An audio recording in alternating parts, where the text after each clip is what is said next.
I remember now with grandmama house. I was at Miss Lizzie Roberson house that they gave to my grandmama. And I wanted to know, I'm like, why would they give her? Y'all know from Detroit, Rob, light-skinned Rob, went to serving me and went to the coolie to like his week. He was making so much money, he was like, fuck school. So the thing about this shit is, I knew it was the Justice Department and shit because they gave a house that was raided. The house was raided. SWAT raided it. Now, such my word, y'all. Like, when I first got married to my wife, I used to go downtown see her. You know, I worked down the street from her. But I used to see SWAT. You know, the TV motherfuckers, the little big cocky nigga. I would see him outside and shit. And I recognized the show because when I was in college, SWAT the show used to come on. And one day, I was getting ready to walk to class. I remember, I'm in law school. And I'm getting ready to walk out the house. What was that? Apartment. Get ready to walk out to the apartment, go to the class, law school.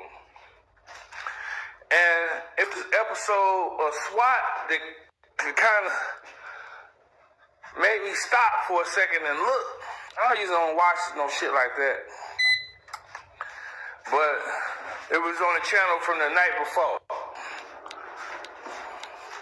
So I go to the TV to turn it off.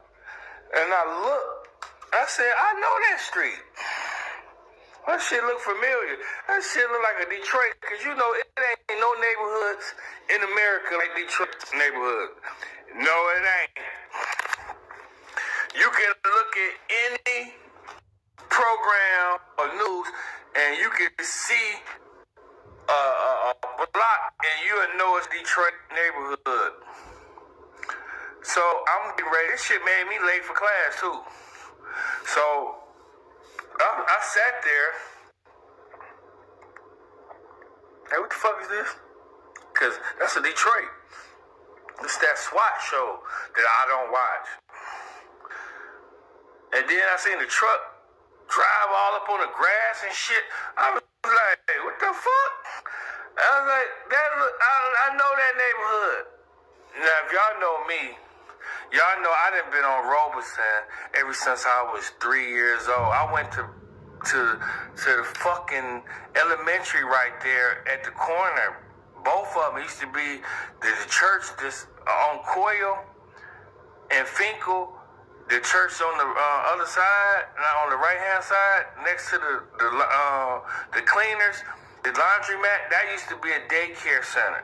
And then the church used to be a daycare center. I went to both of them at 3 and 4. My mama worked downtown. She managed a jewelry store. So I stayed at the damn Easy Stop store right there because they had the best ice cream that my mother thought. Because they remember Easy Stop had the ice cream and you had to get the scoop. It wasn't that softy stuff. She didn't like that. That shit got me salivating. She from Mopolis, Alabama, so she like that type of ice cream.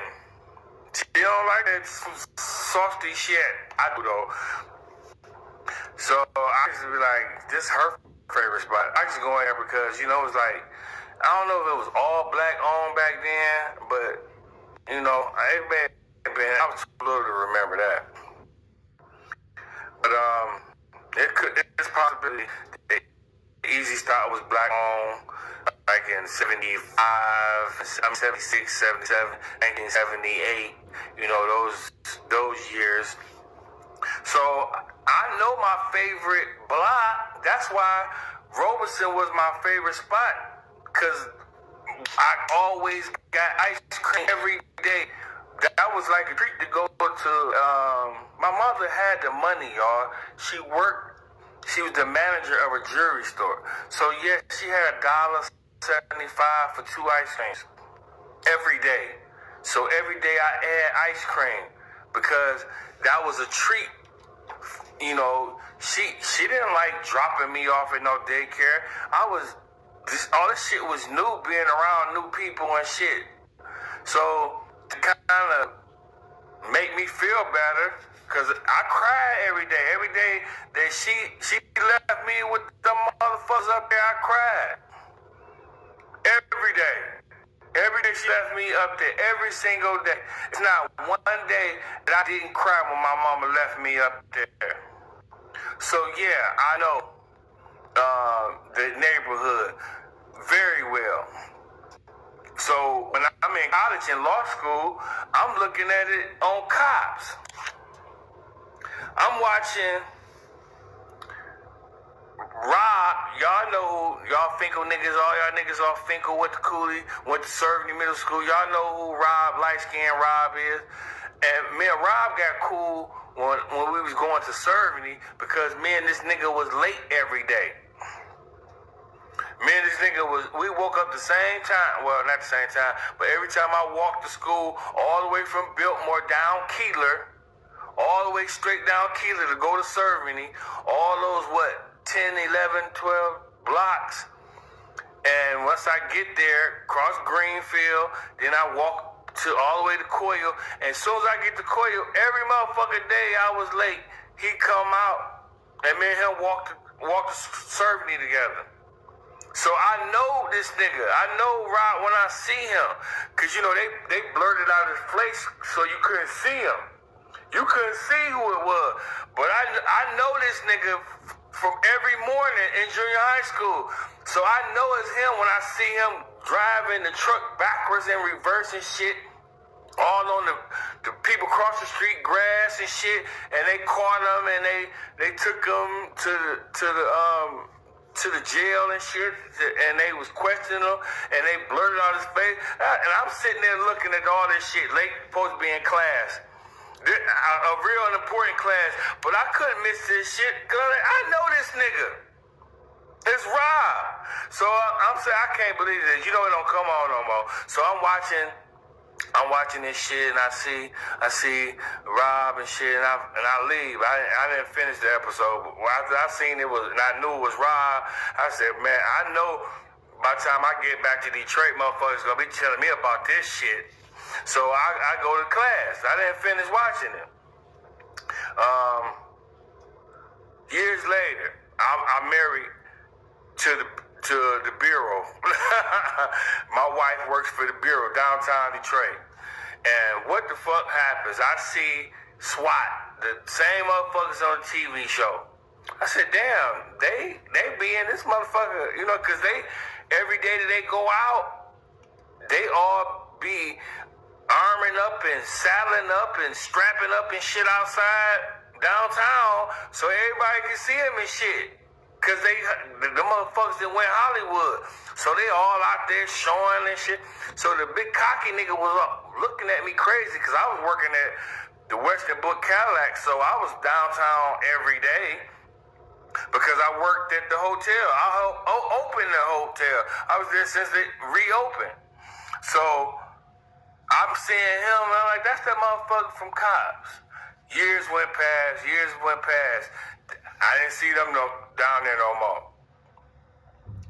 But they moved my grandmama over. I'm living in Canton. And I was having problems with Canton. Now, my wife worked for the Justice Department, meaning they entrapping me. They was entrapping me. They was fucking with me, fucking my life up and fucking me over. And they was fucking my family over, doing us all fucked up. So they had my grandmother over at Rob's mama's house, the house that Rob was staying in. And I kept saying, I know this fucking house from somewhere. And I just couldn't think, I couldn't put my finger on it. I said, I know this fucking house. And then I said, Rob stayed in either this house or that house. And I just couldn't remember what house he stayed at. And then I remember, y'all know Fat Eddie. I've been knowing these motherfuckers since I was an infant. Because we all the same age. Fat Eddie died on a motorcycle, right? So at Cerveny, before we got, well, he was at Cooley. My fault. Sorry. He was bad as hell. He could have had a motorcycle. Oh, that's funny and shit. Now that I think about it, that's why they had the nigga in the house next door with the motorcycle. Because remember, when my grandma was staying there, they had some nigga kept going up and down the street. They went in and out that house that was riding a motorcycle. Remember? Like, and I kept thinking, but you know, my life was such in shambles. I wasn't sitting down and thinking because I had to go over there and stay.